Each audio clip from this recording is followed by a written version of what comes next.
Hello everyone and welcome to the iSpring Solutions webinar. And today we're having the fourth lesson out of the webinar series, which is called How to Create Great E-Learning Content from A to Z. And today's webinar topic is tips and tricks for audio and video narration and editing. My name is Paulina, I am a community manager, and I will be the moderator for today's webinar. And as a speaker for our webinar series, we have today with us Michael Shiashi. Hi Michael, how are you doing?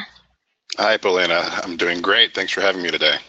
Sure. So Michael is an artist, author, developer, and technologist at Alternative Media, and he has over 2 decades of experience in e-learning. And I have also invited today Stepan Borlachenko. Hi, Stepan. How are you doing? Hi, Evelina. Doing great. Awesome. So Stepan is our senior technical support engineer, and he will take care of all your iSpring related questions during the Q&A session and also during the webinar. So I just also want to let you know that for this webinar series, we have prepared a special bonus. This is an online face-to-face consultation with the expert. And we have prepared the 60-minute, 45-minute, and 30-minute consultations for you guys. And in order to receive it, you just need to go through 3 simple steps. You just need to answer the question, what you've learned during this webinar series, and then simply post your comment under the blog post, the general blog post for this series, and I will be sharing the link in the chat box shortly. And then get your friends, colleagues, peers to vote for your comment. At the end of the webinar series, we will see the top 3 comments, and those people will get this online consultation. And what is great about it is that you can address your questions connected with e-learning, your personal business project to Michael and go over them during that set period of time. And I think this is great. So I also want to let you know that, as always, we are going to have a Q&A session at the end of this webinar. So if you have any questions, comments, or concerns, don't hesitate to submit them in the question box. And you may find it at the bottom corner, right corner of your GoToWebinar panel. And at the end, we will take care of your questions. So I think at this point we are ready to begin. So Michael, let me please pass the mic over to you and also the presenter rights. Fantastic. Much appreciated. And while we're doing that, so I know that we mentioned Q&A session after, but keep in mind if there's questions before we get started, please feel free to jump in and let's share those as we go. So I'm going to share my screen. Let's go back to the title page. So hopefully, Paulina, you can see my title slide. Yes, I do see it. Fantastic. So, well, welcome everyone. So I appreciate everyone coming today. So this is an exciting time, and it's always a pleasure to do the webinar series hosted by iSpring. This is number 4 of 10, and we'll get into some of the other sessions and what they're all about here in a moment. So today we're going to talk about action tips and tricks for audio and video narration and editing. So just a quick background, obligatory background about me, and everyone loves this slide, so this is all about me, right? So my name is Michael Shiashi, and I have around 20 years experience in IT, information technology, and e-learning, and I have a bachelor's in film, bachelor's in native studies, and a master's of fine arts in 3D modeling for games and simulation. So a lot of what you hear me talk about is immersive and interactive training, and of course that's why, given my background in games and simulations. So I'm a technologist at A&M Alternative Media. So again, a little bit about the Q&A and a little bit about discussion. I really like to have these be a casual environment and experience. So please, as we go forward, break in, throw something in the chat, ask questions, have comments, share success stories. I want to keep this really conversational. If you want to live tweet, you can do at @mass_edev or at iSpring Pro, and let's continue the conversation there. But remember that in order to have a group discussion, we have to have the group actually participating. So please, at any time, feel free to throw in questions, comments, or any other items you'd wish. So let's take a quick look back at what we talked about last week, and then we'll begin in earnest today. So a lot of stuff to cover today. So last week we talked about how to author and write for your on-screen devices, as well as for writing your scripts for narration. And when writing for speaking or narration, we want to keep it simple. And of course, jokingly, the acronym "Keep It Simple, Stupid," but none of us are stupid. So, those of you that have done or created sales training, though the salespeople talk about "Keep It Simple, salesperson." When writing for acronyms or when writing for speaking, acronyms can sometimes trip up your speaker depending on if they're familiar with the content or not. So, make sure to line that out and explain what's going on. Make use of traditional phrasing in each of your content slides so that you explore different topics. You say, now that we have looked at this, or now that we have discussed this, or you say, let's examine, or let's shift gears. And make sure that you get feedback from others and ensure that you allow time in your process and pipeline for rewriting. And as you're writing or rewriting, make sure that you have a visually clear script for someone to look at. Include spacing for pauses or a bold for emphasis, whatever you and the speaker agree upon. So we also last week talked about not only writing the script, but actually writing on-screen content. And a reminder of writing for content for the lowest common denominator, writing for mobile first, meaning preview it in mobile device first to make sure it looks good there first, and then moving on from then. And ensure that this focuses on the content rather than looking at it and ensuring it looks good on every single device, but make sure that the content looks good on all devices. We also talked about some tips and tricks about how much narration to include. I have a really great article that I found online from Learning Solutions Magazine, so you can take a look at the link there. But basically, how much narration should I include for each slide or each lesson? And the rule of thumb is, about two or so. You don't want to do word for word. You don't want to inundate someone with audio, and you certainly don't want to read on screen. What we call that death by PowerPoint sometimes. So, also last week I included a really nice checklist and tip sheet. Again, you can see the link. It's available last week in the link section. So it's a handout from a conference, a Learning Solution conference in 2017, and it's a really robust sort of overview of what to look for. We also talked about having scripts that you write both in and out of scope, meaning ones that you have planned for and you've added padding in your process, and you have made sure that you've allowed time for rewrites. You've allowed time to send it out to your translators if need be, or localization, and you've allowed time within your scope to make sure that there are writings for closed captions or transcriptions or descriptions for assistive technology. And if you don't, then of course your project becomes quickly out of scope and your timelines begin to shift, unfortunately. So as I mentioned, so that was last week. So let's take a look ahead at the upcoming weeks. So today we're going to talk about audio and video narration and editing using iSpring. In the coming weeks, we'll talk about making an assessment and quizzes. We'll talk about interactive and immersive content. That'll be a great one and really fun. We're talking about best practices and for user experience and user interface. We'll look at polishing up things in week 8 and make sure that you have thought about and considered other items you should have. So efficacy, viability, accessibility. Then week 9 and 10, we will finish things off and talk about ways to publish and share. And in week 10, we'll talk about some really great examples of e-learning content and even some ways to consider discussionally pushing them forward. So here's the obligatory slide coming up to what to expect in this particular webinar, our overview or the objective slide for most of you that are familiar with it. So we are going to talk about different ways to consider voiceover talent and how to capture that.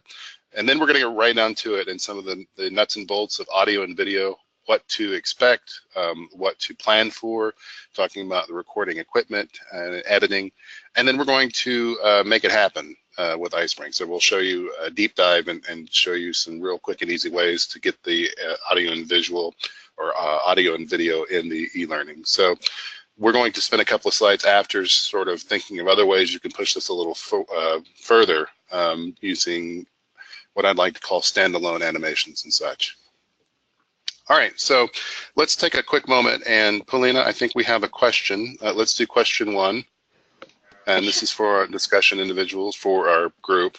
Sure, just a second, I will launch it.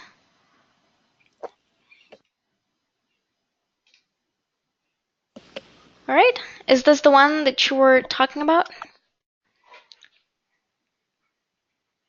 Michael? Yes, can you hear me okay? Sorry. Mm-hmm. Good, yes, this is what I was talking about. So anyone that has used professional voiceover talent, so just generally speaking, would you say that it has benefited your e-learning?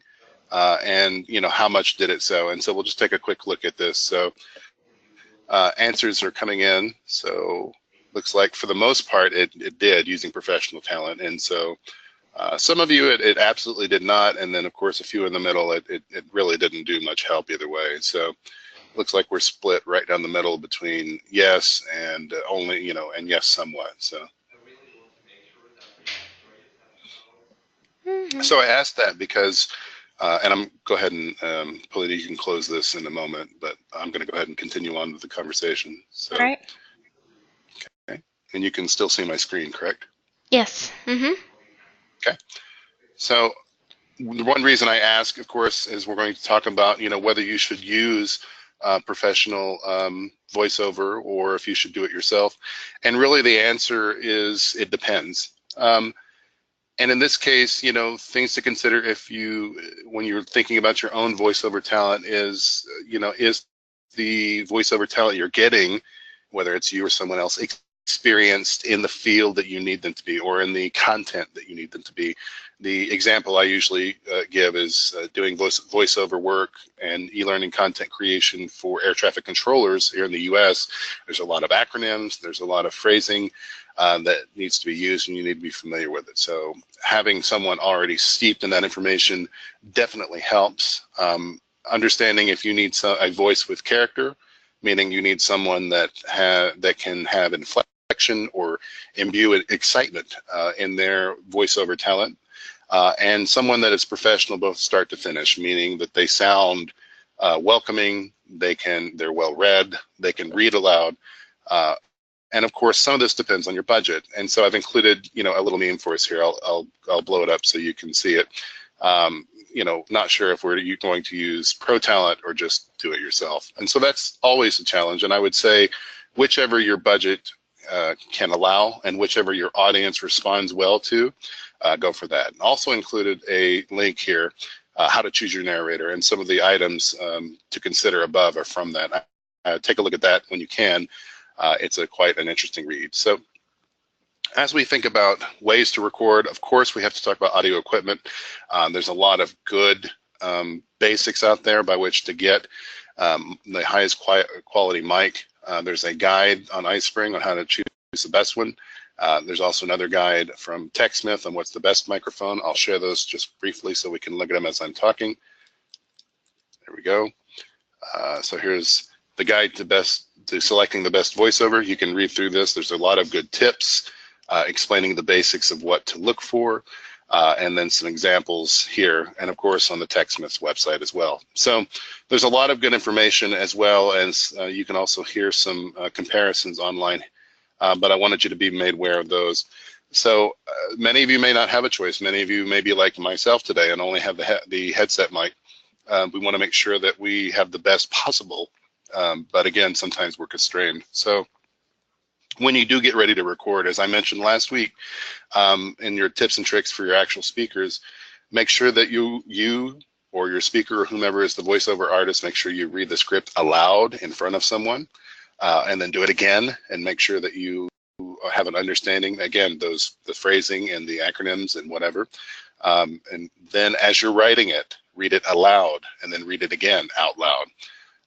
If you're recording, find a quiet place, both physical and mental. And these are basics, obviously. We're not going to spend a lot of time.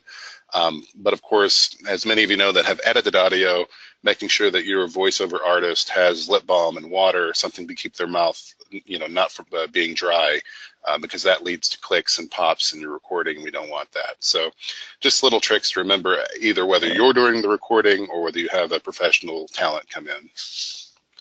So believe it or not, I have the picture here of a closet. This is not my closet, but of a walk-in closet with some random clothes. I actually have done many recordings in a walk-in closet because of all the clothing that reduces the noise and baffles the echo. And so it's been a great experience for me. And I had not thought of it until someone else told me about it, a coworker. And so The experience led to some great audio, and I wanted to share it with you as well. You may not know, though, some other ambient noise that can be added, of course, is electrical equipment or fluorescent lights can have a hum that can be picked up by your microphone. Try to stay away from those if possible. And if you have your microphone on the desk or any other surface, the vibration from the desk itself or whatever the surface it is can be picked up. So attempt to get a microphone that can either be free stand or free hung or have a microphone stand so to reduce those vibrations. They also make some equipment where you can put the microphone in the stand and it actually suspends it from vibration. So let's take a real quick look at our other audio questions here. Paulina, let's do number 2 about recording and noise.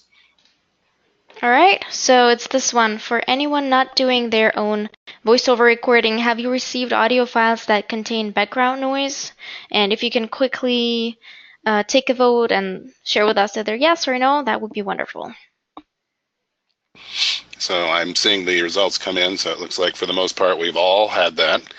We've all had some professional, even though we may have paid out of our own budget or contracted out some professional voiceover. It looks like many of us have had the experience that we've gotten audio back, and even though it's supposed to be professional, had some background noise. So.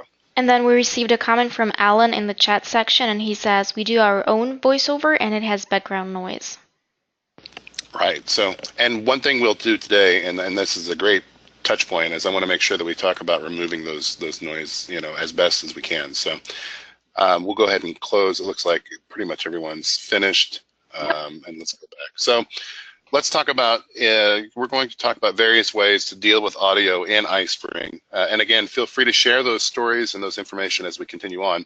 But I'm going to get into the nuts and bolts and talk about importing audio using iSpring. And so let me get into that slide. I've created a short little slide area. Hopefully you can see that different slide deck here. Let me get rid of this. I can't see it, sorry. I have to move some WebEx or go to webinar stuff around here, sorry. Okay, so in this particular one, we're going to import, and there's a lot of different ways, and Stepan, feel free to comment here as well. So there's a lot of different ways to do it. Today we could use the buttons record audio, but today I want to manage narration.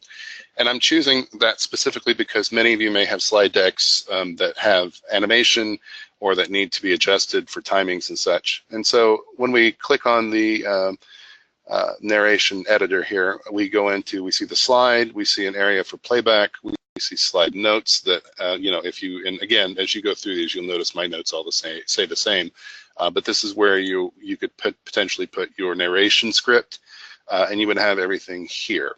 And so I really like this layout, and I think this is fantastic inside iSpring, and I'll show you some other things as well. But today, we're going to go 3 or 4 slides and just go to the basics today. So we'll import some audio. To do that, we'll go here on the audio button, and we'll hover over it, and you'll see that it says import existing audio. We'll do that.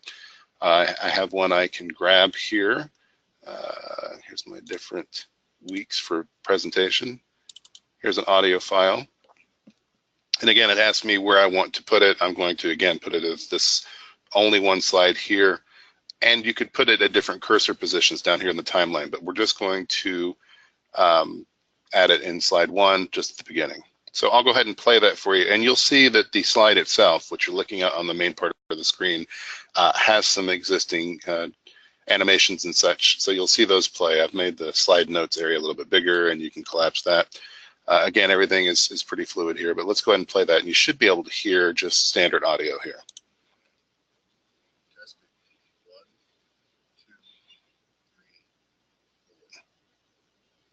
Okay, went ahead and stopped it. And again, above that, you can see the area that has our slide 1 called importing audio. And again, below that, you can see the slide that has the audio. Everything was pretty easy. It's almost a one-touch, sort of one-button type of thing. And as you go ahead. We couldn't hear the audio quite well, though. Right. Okay. Sorry about that. So it was. I don't know that I can turn it up again because everything's piping through my headphones. But basically, it just said testing 1, 2, 3. And so that's how we import audio. So let's go back to the. I'll close this.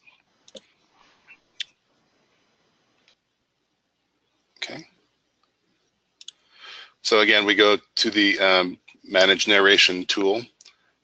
Next, we'll talk about how to record audio. And again, we just saw how to import, and then we'll talk about record now. So let's go back to the other slide deck. And this is one about recording audio. And these are real simple. I just want to go through. Again, going to the Manage Narration. And again, you may not be able to hear the playback, but I'll record myself live. And again, we're on slide 2. And I'll make sure that I put that cursor there on slide 2. Adjust this a little bit. There we go. We will record audio this time. Instead, last time we imported, this time we'll record. We have our notes here on the side if need be. We have our start and stop buttons here. I'll go ahead and start recording now. I'll go ahead and read my slide note section, which says notes go here. The notes section can contain important and supporting information and items that are on screen. So when we stop, we say stop. We can preview by hitting play. And again, you may not be able to hear this.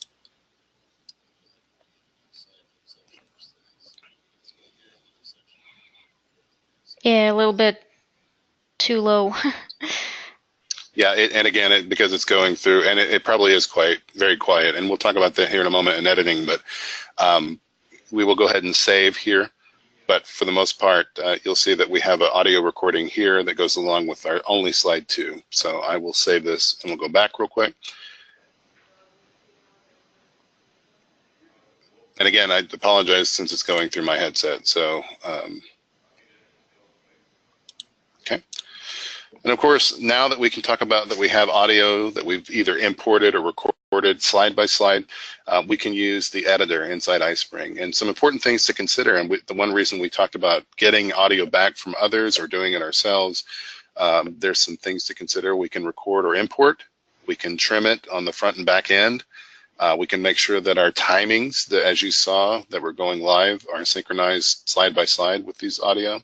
We can also adjust volume and remove noise, and I think that's fantastic, and we want to make sure that we talk about that, and we can even silence a section. But let's take a quick look at that. Let me go into the other slide deck. And so we will go back into our Manage Narration with that same recording that I just did on slide 2, and this time we're editing. So we will double click this area. So I may have to bring it out. So edit clip, sorry.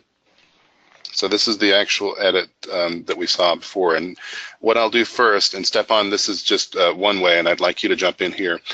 There are many ways to record narration or audio in iSpring, and there are many ways to edit.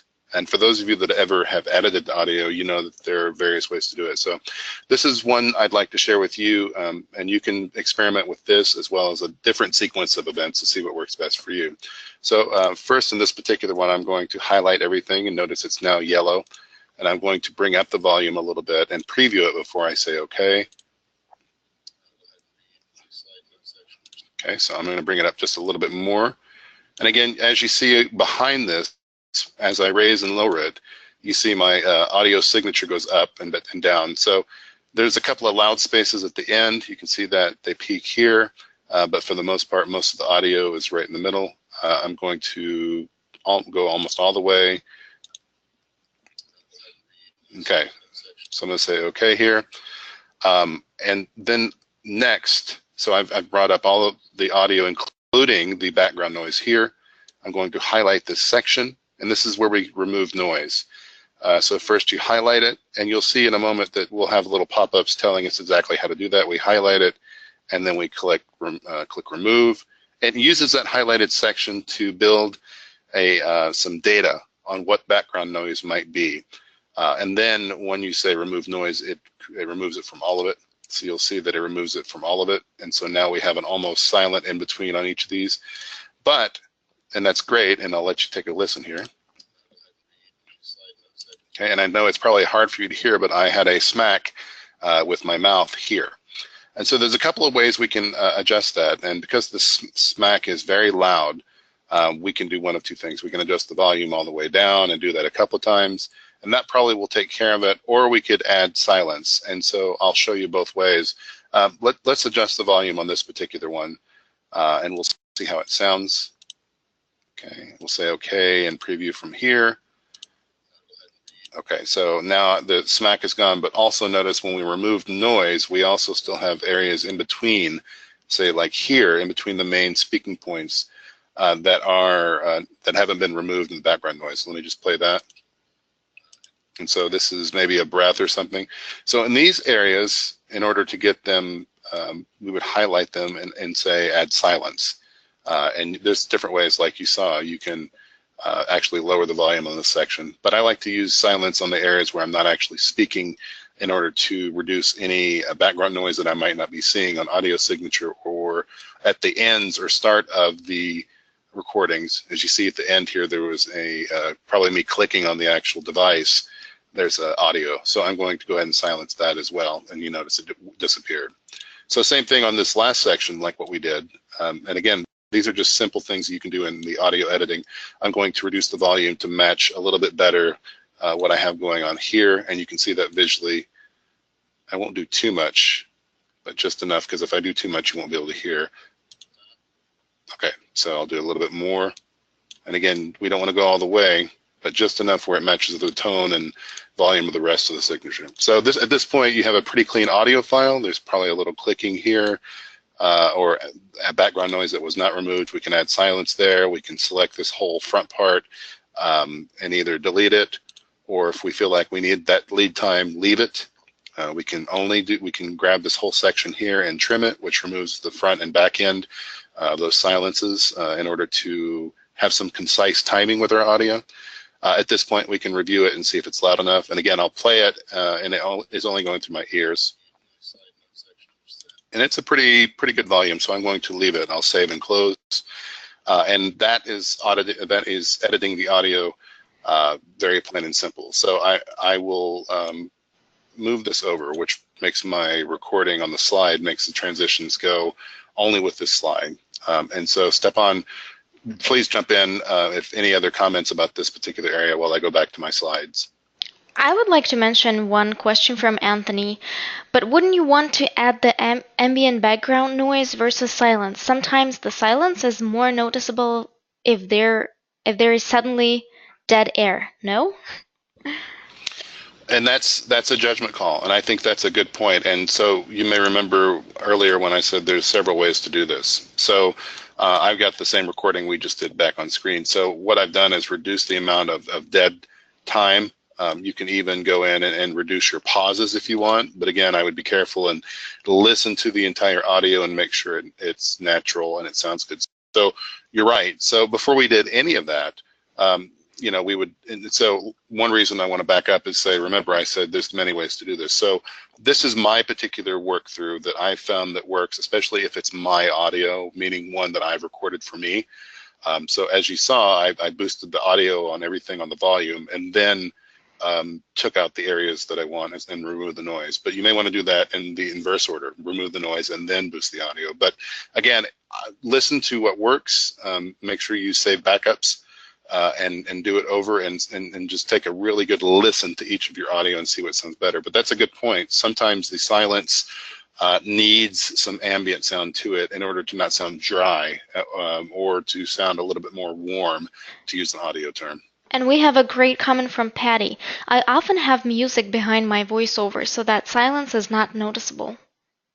And that's a great trick. I think that I use background music, especially when I'm doing videos or doing vignettes, simply for that same reason. I don't like to just hear nothing, and I turn that background music way down. I may have it a little louder before I begin speaking and a little louder after, but I certainly have used that before. But I think you'll find it depends on your audience, and I think you'll find a lot of opinions about someone saying, hey, never use background music because our learners found it distracting. So make sure if you consider using background music along with your narration, that your learners are okay with it, that they have buy-in, and that they actually enjoy it and it works for them. So that's just something I want to add there. And may I also ask one last question? Is there a standard for how much lead or end time you should leave? And there were a couple of questions like this one. Right, and that's a good question. So let's go back just so you can kind of see the audio signature I was talking about. And for those that know, I mean, so When I talk about audio signature, I'm talking about these up and down peaks. Okay, so this would be sort of the signature of your audio that indicates how loud or soft it is, and indicates, you know, if there's nothing there that would be potentially silent. So I actually, when I've recorded for others, when I had an audio person that was editing, they've said, hey, by the way, I need about 8 to 9 seconds before and 8 to 9 seconds after. Now, why that is, of course, is because this person wanted to make sure they did what we just did, and that was have a bunch of data for the noise reducer to get in and see and then descramble and then use to remove all of it from the audio signature. But generally speaking, it depends on your transitions and your animations on screen, or whatever the content is on screen. Generally speaking, you know, half second to a second of I would say anything a second over. And so you notice I have very little, you know, when I trimmed it, I took off the ends here. But I wouldn't think more than a half second of silence and on the front and end on the actual slide would be sufficient. You know, anything more than a second sounds like the audio hasn't started, or as someone mentioned earlier, allows you to hear the background noise or the dead air. So I would keep it at a minimal. I don't know that there's a specific measuring. I just sort of make sure that it fits to whatever the content is, both at the start and end. You don't want to have an abrupt start, and you don't want to have an abrupt end. You do want to have a tiny bit of silence or ambient noise on the start and end, but I would say not more than, honestly, I would say a quarter of a second to half second, but it really depends on if you're giving these audio files over, if you're editing them yourselves, and what the content has. But that's a great question. So let's go back to the, don't save here, let's go back to the main slideshow. So those are some ways to both import, record, and edit audio. So let's switch over to equipment just briefly here. I do want to talk about, like we talked about with having the best mic, we want to consider our webcam or our camera. Many of us probably will use webcams built in our internal device, say for instance in my laptop. But if you don't, if you have the ability, you want to get the best quality available. So there's a lot of great tips and tricks to do it. Let me show you one here from iSpring that I pulled up. That's a great resource. If I can get over to it, sorry, I highlighted the wrong thing. And I wanted to quickly mention that all the links that you've been mentioning during your presentation, I am submitting them in the chat. So all of you guys can find these links in the chat.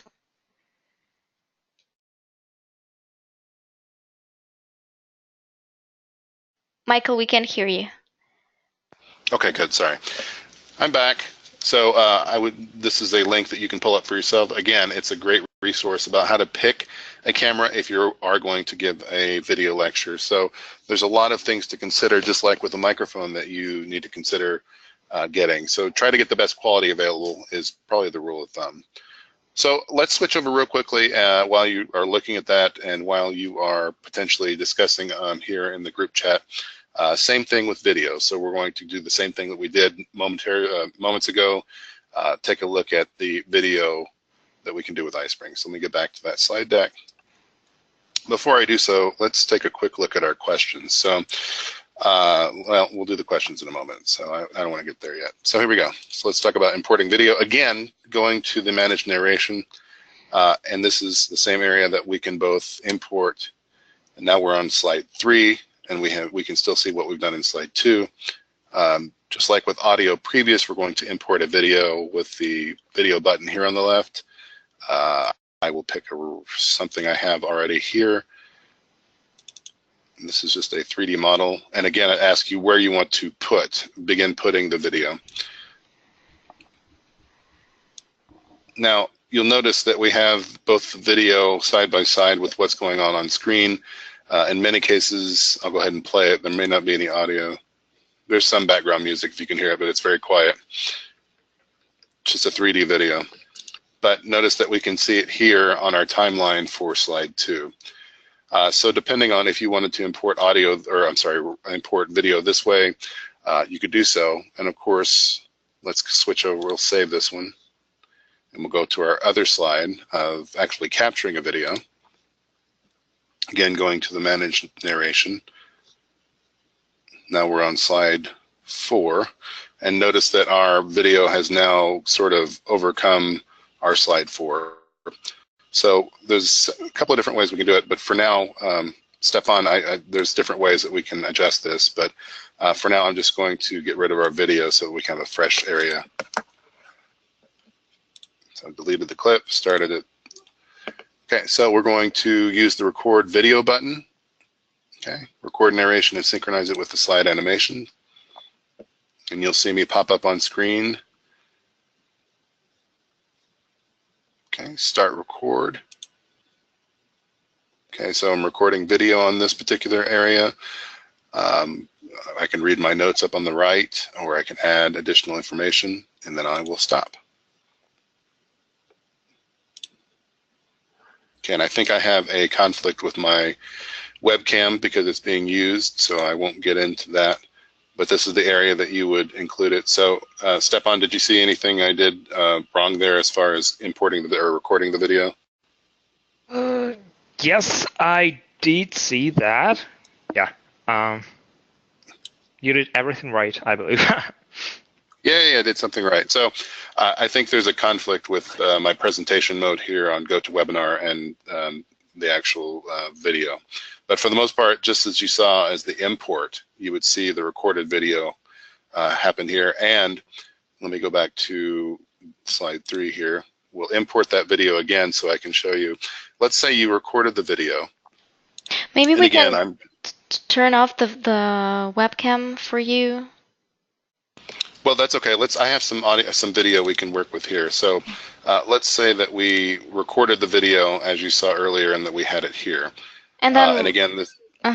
Sorry for interrupting, but then Laura says, I don't understand why the imported video went over 2 slides.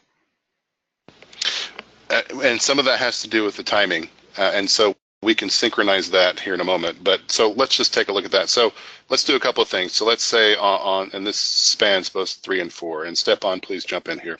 So on this one, notice that we have an actual video that's already been imported, and this would have hopefully been what happened on the record video. But we can also edit the clip here. And we see what's going on screen. We can go to different parts of the timeline, and this is called scrubbing across. And you would see what's happening in the video itself as well as the audio signature. We can do the same things that we did with our audio here in this video. We can capture areas of noise. Now again, this is background music mostly, but let's say we had some background noise before it started. We would capture that area that we thought was noise. We would go through the noise sampling. We had the on-screen instructions, and it would lower the audio signature by that noise. So we can also do what we mentioned before. We could trim this part. Let's say we only wanted the visual information on screen. We could trim, and so that gets rid of everything except what you have highlighted. So you see a lot of the same things that you have seen with the audio editor. So let's not save this, and let's go back to the synchronizing. So Stepan, please jump in here. So what I want to do is make sure that slide 3 takes up this entire area of this video. So what I will do here is I'll go ahead and preview the presentation. Okay, and you see things going on screen with its own, okay, and I'm going to stop. And I believe I can pull this over, is that correct? Yes, exactly. Right, so let me try to do that. I have to get all the way over, so there we go. So my timeline, or my scrubber, which shows you where you are on the timeline, was sort of in my way. And so I'll get back to that specific question and comment why the video was now encapsulated, or covering 2 slides after I stretch this out. So now what's happened in general terms, you see that slide 4 on our timeline here, which we see everything here on the managed narration, does not occur until after my video ends. Okay, so let's go back to the start of slide 3 and we'll preview. Okay, so you'll notice that now we have our whole slide is still up, and we don't transition to slide 4 until later. So I'm going to stop and go to the end of this so you can see. So let's go to the end because I don't want to have to listen to the music. So here's the end. Oh, it went right to the beginning, darn it. So let's take a, you'll see it's going and going and going.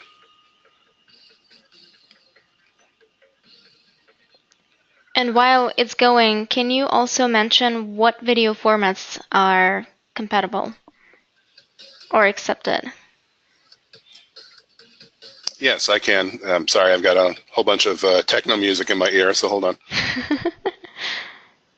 I felt like I was at the rave again. So we've reached the end, and now we're in slide 4, and new slide transitions have come up for slide 4.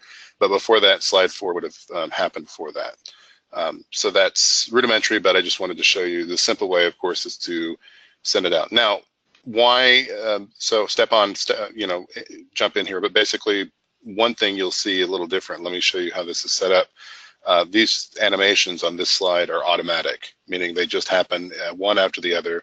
They're not by click, but in that same managed narration area, which I won't go into right now, you could also activate those slides in time with whatever your audio was. Well, in fact, let's do that real quick. So let me get to my animation here. Let me see what I'm doing. So here's my animations. We can see I have a few animations here in my animation pane, and we'll highlight them all, and we will say, instead of after previous, we'll say on click.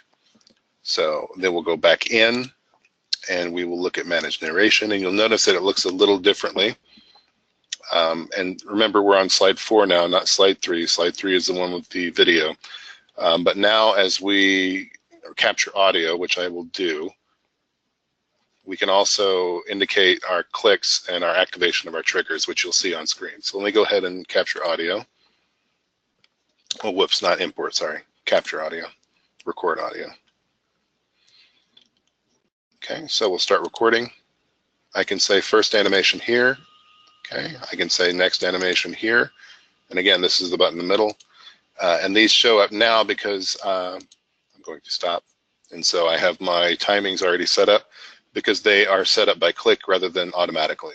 So that looks a little differently depending on how you have your slides animation set up. So let's save and close that. So, all right, so let's go back to our main slide deck, which I have to wait till this closes. So there we go. And again, we looked at importing, we looked at capturing. Unfortunately, my webcam wasn't up. And again, on the, let's go back. So as I mentioned, there's several ways. The other way, of course, to record, I'm going back to my other slide deck. I like the managed narration because you can see everything, but you can also just record audio and video just on it within the tool itself. I have included a lot of links here about different ways you can look at it, and some tutorials, some video, and some things you can read on the iSpring website on how to do that as well. So make sure to take a look at those. Especially if you get a webcam that's external to your device, there are other considerations you can consider. And of course, jokingly, for me, I need to have the best light possible. And so you want to make sure that you have an area to capture that has good light, whether it's steady ambient light, meaning like indirect sunlight that can come in, or it's artificial. If you have lights that you've set up, make sure that things look good. And consider the backdrop. Many of you have seen I have a backdrop behind me in order to avoid distractions and such. But if we're capturing it with a external webcam, you can consider things like green screen or chroma key. These are discussions that are outside of our particular discussion today. I encourage you to look things up like that. And basically, for those of you that have seen the news or have seen the weatherman with the map behind them, or the weather person, that would be sort of the idea of chroma key, that there's information behind the individual. And that can be a great trick to use, again, beyond the discussion today, but I wanted to put that seed in your mind and let you kind of investigate that on your own. And we can always bring that stuff in into our content. And so we took a quick look at editing the video as well. This would be where we want to trim the front and back. We can remove the noise, adjust the volume. So these are really great tools. Again, if you have existing video that maybe has the visual information you want to see, that you want to include in your courses. And I also wanted to bring this up because we can also consider adding video other ways. And so we can capture video, both audio and video. We can also consider using the PowerPoint animations and transitions. And so you saw earlier where I opened up the animation pane and made them, instead of automatic, be clickable. But remember, we can make entire vignettes from these, or entire sort of visually pleasing interactions. And so we can time these both with audio. We can make sure that we use them in that they are timed with our narration. We can make sure we have transitions that support them. And then remember, all these things are included when we publish out into iSpring, into our e-learning content. So one thing I wanted to talk about is possibly making some of these several slides into a vignette or a standalone. And so here's an example I did quite a few months back, maybe over a year ago, for a demo I did. And you may hear some of this, but basically everything you see, this is an encapsulated movie. I did it all in PowerPoint using transitions and animations and timings. It is a homage, or sort of a little animation I created to sort of celebrate the Evil Dead movie series, or the Ash versus Evil Dead. And so I used the Army of Darkness soundtrack and pulled some audio in from it and made a short little animation. So let me play that, and so you get an idea. These are several slides that then I exported out as video and then included in some content later. But again, it was standalone. So let's go ahead and play it. Whoops, I did the wrong one. My bad. Here we go. My name is Ash. It wasn't always like this. I had a real life once. I had a wonderful girlfriend.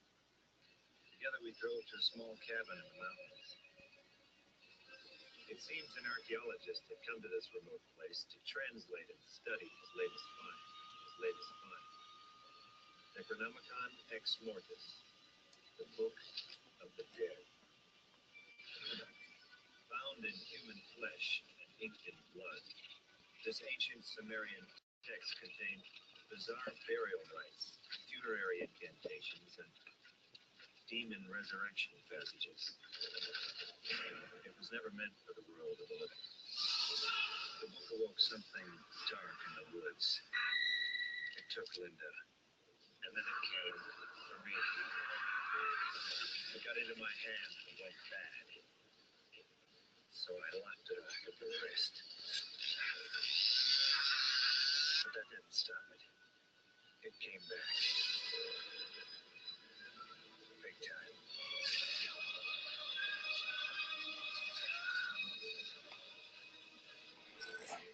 Okay, so hopefully, You have a good taste, says Alan. Oh, well, good. Yeah. No, so any of you who have seen the movies know that these are not really horror films. Well, maybe the newer ones were, but earlier in their years, they were a lot of sort of tongue-in-cheek, like here's a horror film, but we're also going to have a really good time and be funny with it. So that alone. So this was a lot of fun to create. But I bring this up because, again, everything you saw is a standalone video, but it was created with animations and transitions and timings in PowerPoint, and then I exported. And then, of course, I imported that, as you saw earlier, I imported a whole video into the e-learning content. So I want to put that in your mind. Now, here's some things to consider, both for audio and video. So as we have these on mobile devices, a lot of times we can't control every device, obviously. And so we want to make sure that we test these on many devices, including whatever ones we feel like our learners have. And I've included a website below, and this is a great idea, or a great place to start to take a look at all the different considerations for mobile. And this is from the WebKit. And for those of you familiar with WebKit, they're one of the, basically the backbone and foundation for various browsers. But this goes in and talks about how audio and video works inside those. So take a look at it. It may be kind of technical for some of you. However, it's important to know and test what your device, what your content's going to do on each mobile device. So just keep that in mind. So I want to finish this up and talk about some places to add it. With iSpring, you can add audio and video in many, many places. You can add it inside each question. You can add it inside slides. You can branch to different videos depending on whether someone has, gotten a specific score in the quiz, or answered right, or failed it, or what have you. You can also do different presentation modes, and you can do all these, whether it's the videos that you get, say from YouTube or others, or that you have done in-house. You can edit them, adjust the audio, and you can also do what I mentioned, which is the standalone videos. Any of these will go in any of these various places. Later on, we'll talk about specific ways to use the interactivity and increase engagement and talk about branching. But for now, I just wanted to plant the seeds and show you some specific areas you can place them in. So I'll leave the sum up here. So we talked about voiceover talent, whether to do it yourself or not, and some of the benefits from doing it. As many of you mentioned, shared in the chat, you've done it yourself, and sometimes you've gotten audio back that had background noise. For most of us, it has, using a professional talent has actually increased the quality of our content, and of course, with that, many of us have gotten audio back even from professionals or in-house that had audio noise. So before I do that, Polina, let's do the last question about animation transition for standalone.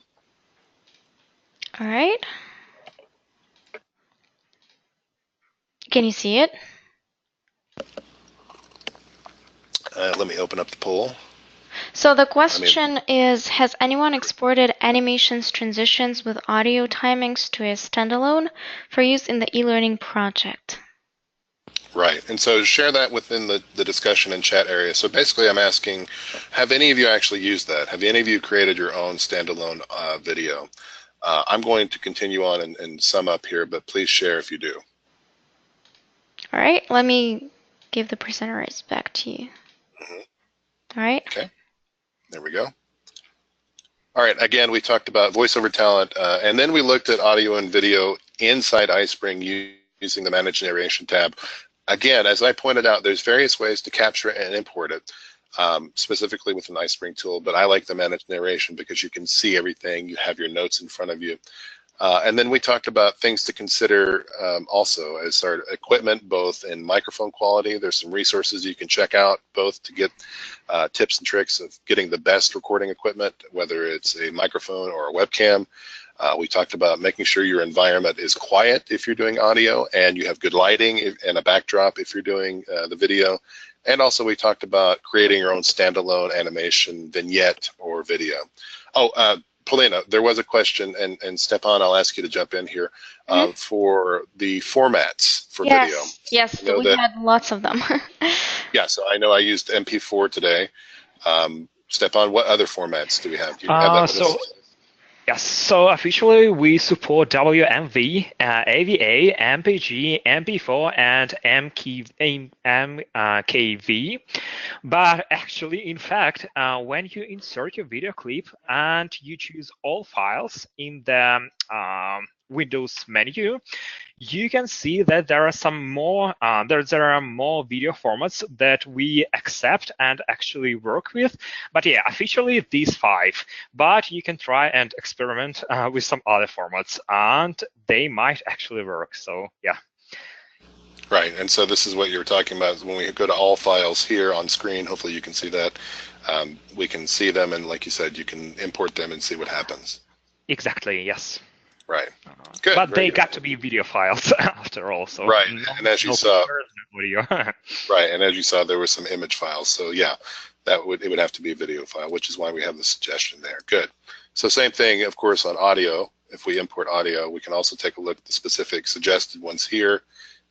So what is listed here? MP3, WAV, and WMA. Are there any others, Stepan? No, well, officially, again, these 3, but there are some other audio formats that might actually work. For example, Apple standard file, M4A, it also, I believe, works. So yeah, but these 3 we support for sure. Fantastic, good. Yeah, no, I just wanted to have the on screen there. So interesting. So, okay, let's go back to the slides. And thank you for sharing that, by the way. So, and then we want to make sure that we, if wherever we put the animation, we consider that there are a lot of different places to put this inside the e-learning content, whether it's quizzes, in the actual presentation, if we're bringing in some of the vignettes we've created or whatever, but we can use these anywhere. So let's open it up for QA. I'll leave my contact information up. Okay. Awesome. All right, can we start now? Yes, please, let's start. I have a question from Allie. And a couple of other people were asking the same thing. Are there copyright considerations with the background music? I think there are always copyright considerations. So many times I have used or I've looked into, and again, budget has a lot to do with it. If you have time and you're planning as you're developing the entire process and your project, ensure that you have budget to pay for a voiceover artist if you need it. Ensure you have budget to obtain visuals if you use, say, Shutterstock, or if you use a library. There's an excellent library located inside iSpring. But make sure that you allow these things, including potential use for background music. I would check in wherever you have received the background music and see if there are specific restrictions. I know that iTunes has a whole section, I'm sorry, not iTunes, my bad. YouTube has a whole section of royalty-free and free to use, both free in cost and free to use without any need for attribution back. To use specifically on videos, mostly for YouTube, uploading, but you could also use them in your, content as well. Keep in mind, read the specifics of different copyright, and if you're a learning institution, you may be able to circumvent those, or you may be able to show those for educational purposes only. So it depends. So. Mm-hmm. Thanks a lot. And going back to this particular, what you just had on the screen, there was a question from Stephanie. Does that mean it will play the video and show the slide at the same time when you had slide with animations and you also added the video? Right, and I think that has to do with the presentation mode. Stepan, can you jump in on that? I missed the question. Sorry. Could you please, Paulina, repeat it? Sure. Yeah. So when you have a video, when you have a slide with animations and then you have video, does that mean it will play the video and show the slide at the same time, or how does that work? So that actually depends on the layout you choose. With our universal player, you can make the video, well, if you have both the video narration, when you have a video narration, you can make this video narration to take the bigger part of your screen, while your presentation will just take this small part of the screen. That is for Universal Player again. You can do this in Presentation Explorer. So choose the place of the video for this or that slide. And with the Video Lecture Player, you can also choose if you want the video and the slides take equal parts of your screen, or you want to have the video to take the bigger part, or you want the slide to take the bigger part. So that depends entirely on the layout you choose. So you're pretty flexible with this one. Thank you very much. Yeah, and I shared that on screen while you were doing it, and also showed how you could choose the different players in the publish settings. So thank you for sharing that. Thank you very much, guys, for taking care of these questions. And there was also a question from Carl. Generally speaking, what are the resolution and size limits with video? What is the general rule of thumb? That's a good question. So I'm going to throw some of that to you to step on, but I will say specifically if you're exporting these courses for LMS, and let me get back to that slide so you can look at your publish settings. As you buttoned everything up and you had everything ready, remember that some learning management systems have a limit, a file size limit of the SCORM package file. And so many of those sit at 100 megabytes, some do, some don't. So it depends on that as well. So it wouldn't be just necessarily the slide per slide resolution as far as file size of what it can take, but also as you deliver it to the LMS if you're delivering in that mode. So are there constraints, Stepan, to file sizes that can be imported within these? There are no constraints for the resolution of the videos. But there might be some issues if your presentation, PowerPoint presentation size overall is more than 4 gigabytes, and That is because, well, simply PowerPoint cannot process files this big. But within iSpring, there are no limitations. Right. So that's good to know, and that's a good thing to bring up. That not only iSpring itself, but the tool that you're actually working in this case, PowerPoint has its own limitations, or it may be a limitation, or there may be some limitations to your machine. So remember that anytime you bring in enriched audio or video, make sure that it's high quality enough to put out to the content, but not one that bogs down your machine or the presentation. So that's good. Thank you. And is it possible to demonstrate fade in and fade out feature? I wonder if that's within the audio and video. So that I would. So when I hear that, of course, I think immediately of, say, transitions between slide and slide. But we could also look at our video that we imported and edit that clip. We can fade in the audio and fade out the audio here. So in order to make sure that works effectively, Stefan, do I select all and say fade in and fade out? Or do I select the area that we fade in? That would be actually better if you just select the area. Yeah, I see. Okay. And so that's the audio, of course, and so the video itself wouldn't go black or dark on this. But of course, like I mentioned, when I hear that, I think of the transitions and fade in and fade out on those on slide per slide. And so that would be here in animations, and of course, or I'm sorry, in transitions. And then you could say fade to black and different ones. So there's different ways you could add that slide per slide if you're doing, especially if you're doing an video and animation or vignette.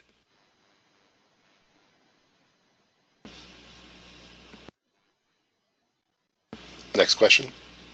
Yeah, a question from Priscilla. How do you get an idea of how fast you should talk if you are doing DIY? If you feel it's slow, can you make it faster? That's interesting. So I would, again, get feedback from others as you're writing it, and as you are, maybe you have a quality control group of your actual learners. I would see what they think. So would we be able to speed it up? Not necessarily within the editing. So Stepan, please jump in. I don't think so within the audio itself. This was similar to a question that we talked about last week about how many words or how much slide time and things like that. The rate at which you speak is dependent on, of course, your content and your users, and also, and remember earlier we talked about should you use a voiceover artist, putting inflection or emphasis or character within and excitement within also can allow you to speed up occasionally. But I don't think that we can speed up the actual recording here in this particular one. Is that correct, Stefan? Yes, you are correct. There is no such feature at the moment. But yeah, it might be quite useful. So we will definitely consider that for our future versions of our tool. Fantastic. I will say, as a caveat to that, if you have ever sped up audio, or even if you have used the speed button or the speed controls on YouTube, you know that it actually makes it sound higher in pitch on audio. So I don't know that I would suggest actually speeding up audio. You can, of course, remove the breaks. And let me go back into what I mean by that. So if you're editing the audio, if you have long pauses of information, you see on this signature, the audio here, go to edit clip, you see my audio signature has long pauses. And of course, we could remove the silence or remove the noise there, but we can also reduce the pauses by selecting and deleting and making the pauses shorter. But that may not actually, you may not have many pauses to start with, or if you do, it may sound like you're jumbling words together too fast. So I wouldn't necessarily suggest doing it that way. You could do trial and error and see what you think. But again, it really depends on your content, and it depends on your audience and what style and what pacing they like. So. All right, great, thank you. And the next question from Thomas. Can we discuss how to add background music for an entire presentation and not just per each slide? Yeah, so I will suggest one way, and Stepan, you can suggest something else, and I'll have to ask if this runs over or interferes with the individual narrations. When you add audio just in PowerPoint by itself, there's a way here to insert audio, and let's say we had a specific, I'll just pick one at random so we can see. This is a audio sample. We can actually have it play across all slides, have it start automatically. Now, here's my caveat to this, of course, and I'll get this out of the way so it won't be on screen. But this particular audio will have its own volume. And of course, we could turn it down low here, but until we previewed, we wouldn't be able to see how it affected other slides. So Stepan, what's your take on this? Will that affect the individual audio presentations? You will hear both audio files. So from when you, the file from the PowerPoint itself, the audio from the PowerPoint itself, and the audio that you inserted with iSpring. But actually with our iSpring suite, there is a way to add background music or background playlist. You can do that in Presentation Explorer. If you go to Presentation Explorer, you will see the list of all of your slides, and there is a column that says playlist, and there you can add a playlist for your presentation. And that's how you can add background music. You can add background music for some of the slides. You can add background music for all of your slides. And you can also, if there is just one audio file, you can play it on loop with our tool. So there is this feature that you might use for having background music in your presentation. Right, that's fantastic. And I don't often use that, to be honest with you all. So again, because many times my clients and my users don't prefer background music against the entire presentation. Some of that has to do with ensuring that the entire content can be muted if need be in order to use screen readers or other items, but some of it has to do just with particular tastes and preferences. So that's great. Thank you for sharing that part, Stepan. Awesome, great. And a question from Bud. When incorporating a video into iSpring, what is the maximum file size you would not go over? And I think Stepan maybe knows the answer. Yes, so with video files, I would recommend that you don't actually exceed 2 gigabytes for a video per video file. So yeah, 2 gigabytes. That's the maximum. Right. That's the maximum, and I would add on to that, never anything more that, remember, again, if you're putting it on a learning management system somewhere, they may have constraints of down to 100 megabytes or even lower, so remember that as well. Thank you very much for mentioning. And question from Carl. I've used some sophisticated animations and timings. Do they really all work when published/standalone? And so I will jump in, but from what I've tested, and even the ones I have that are extensive, like the one you saw, even when I had it play slide per slide in the iSpring, publish, they worked. And then I also encapsulated it in that standalone that I exported as video. And so I had no issues. As far as I know, they all work. Stepan, any add-ons? Yes, all the animations work quite well with iSpring, and also all the transitions, even the Morph one that was released with Microsoft PowerPoint 2016. So yeah. Right, and like I said, from my experience, yeah, the answer is yes, they certainly do. So I haven't, and I've done quite a bit of complex transitions and animations, so from what I've seen, it certainly does. Thank you very much, guys. And we have a couple of similar questions. Can learners adjust audio speed to go at their own pace once a module is published? Okay. So that would be similar to what I mentioned earlier, sort of the YouTube play speed. I don't think that's currently in the player settings, or is it, Stepan?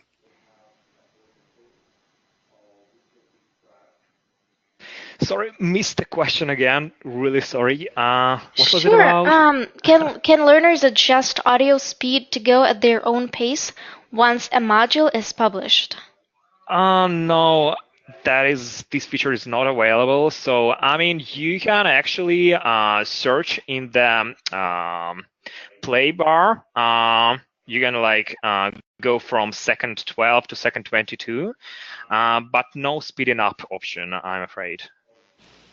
Yeah, I didn't think so, but yeah, so thank you for confirming that. Mm-hmm. And a question from Cynthia. What should the timing be between slides? Interesting. So it really depends, and some of it may depend on if you have transitions set up, and the transitions themselves may specifically take a certain amount of time. It really depends. Some slides, especially in sequential information, will need to be very succinct and need to have almost no time in between.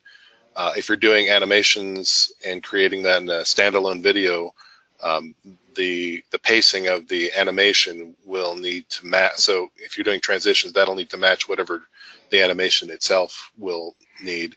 I don't know that there's a rule of thumb, say, that needs to be. You know, I would say that as a learner, I wouldn't want to look at a dead screen for a second, you know, for a whole second or even 2 seconds. But I certainly can understand if there are artistic transitions that happen, say a fade in or fade out, or, you know, a page swipe, whatever it is. I would certainly, you know, as a viewer, as a learner, be acceptable to that. So it really depends on the content. You know, does the content need to feel fast-paced? Does it need to feel methodical? Is it sequential? Do you have branching? Will that intermittent time affect the branching? So these are things you need to consider as you go forward. But there's no standard rule of thumb, but I would say not more than a second, just off the top of my head. Awesome. Thank you very much. And then the next question from Thomas, and I think it was dedicated to the background music, but I may be wrong. So he asks, so loop will run it throughout the entire presentation? Yeah, and I'll go back. Yes. Go ahead. Oops. Go ahead. I'll show the screen while you talk. Yeah, go for it. The checkbox, which says loop playlist, I believe. Yes, it will loop for the audio will loop for this very slide. And if you select the playlist, the same playlist for each of your slides, yes, it will loop for all the presentation. Good, and I'm showing that on screen, so yeah. So thank you for sharing that. And then the next question from Carl. Better sound balancing when done with iSpring versus PowerPoint and iSpring? Can you say that one more time? I didn't quite catch it. Yes. Better sound balancing when done with iSpring versus PowerPoint and iSpring? So I think I understand the question. So, you know, is the sound balancing better if you use iSpring tool rather than just as we popped up and inserted the audio in iSpring? So I'll field that real quick and then Stepan jump in. So I would say make sure you manage it as we showed you within the Presentation Explorer. I don't know about sound balancing as far as levels, but obviously you're going to need to go through and make sure that, first of all, the background music you've chosen for any of your slides, whether it be all of them or just some of them, isn't overpowering for your narration if present, but also that it works well. So constant testing and making sure and listening.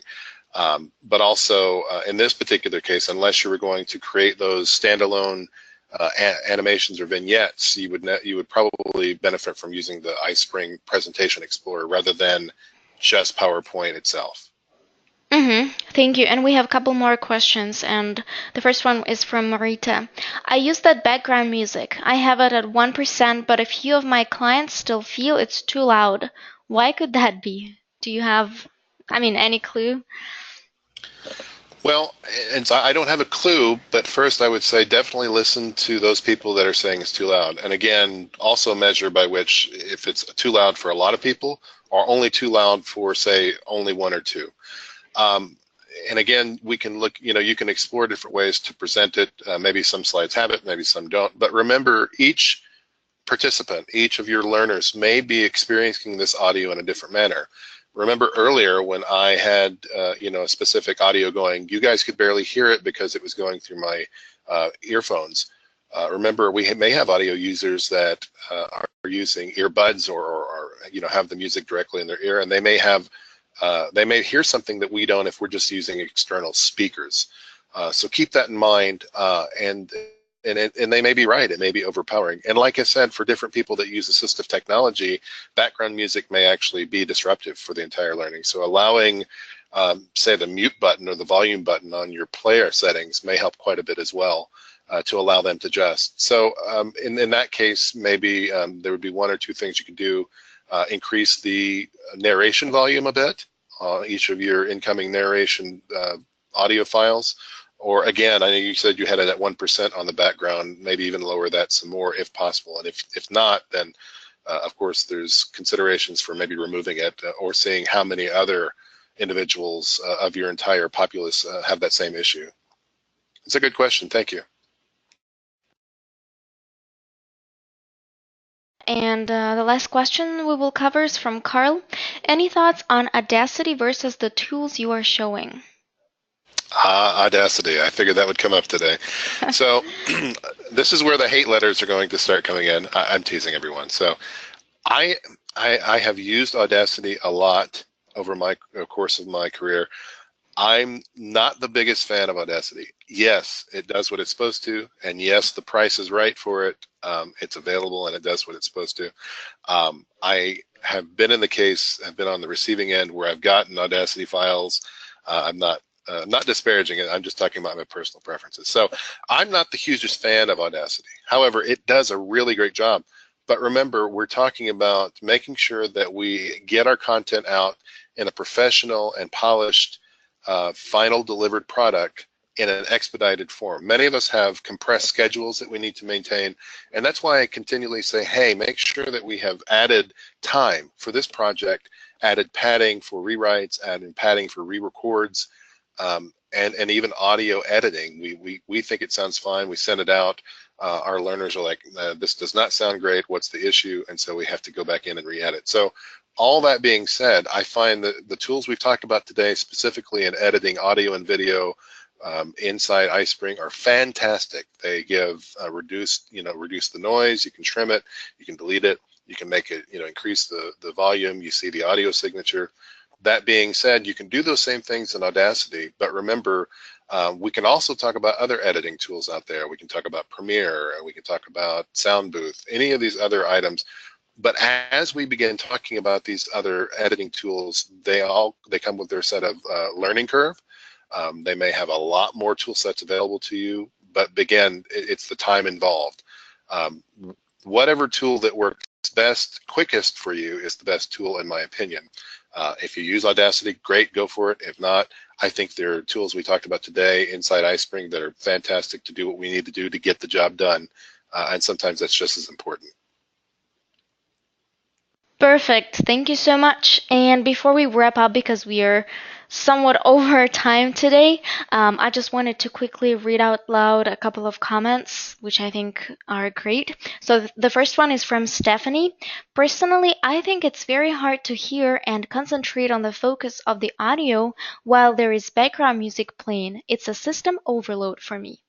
And another one is from Becky. I've encountered the same thing. Background playlist set to 1%, but still almost overpowers the audio. I've handled it by adjusting the volume of the narration. So thank you very much, guys, for sharing that feedback. And I think at this point we are ready to wrap up. Don't forget to send your comments about what you've learned at this series under our general blog post. And I am sharing the link to it one more time in the chat section right now. And we will be more than happy to hear what you think about our series in general, guys. So if you have any suggestions for us, how we can improve for the next webinar, we would be more than happy to consider it and try to incorporate it. Right, Michael? Yes, no, any comments are really appreciated. And yes, we will certainly consider them. So thank you. Yes, and I would like to thank you, Michael, for taking care of that session today for us. And I would like to thank Stepan for jumping in and taking care of all these questions in the chat box. There were lots and lots of them, and thank you very much for doing it. Thank you. Thanks to both of you guys. Yes, thank you, and thank you for having me. Thank you, Paulina. All right, so as always, we will see you next week, guys, and it will be our fifth lesson. And we are going to cover the creating enhanced learner assessments. And we will go deep into also discussing the quiz maker and some general tips and tricks from Michael. So don't miss it, and you're more than welcome to sign up for it. In our webinar section. I'm sending the link to you right now in the chat messages. So we will be more than happy to see you guys there. And I hope that everyone has a wonderful day. And thank you very much for attending. Bye bye. Thanks, everyone. Bye. Goodbye.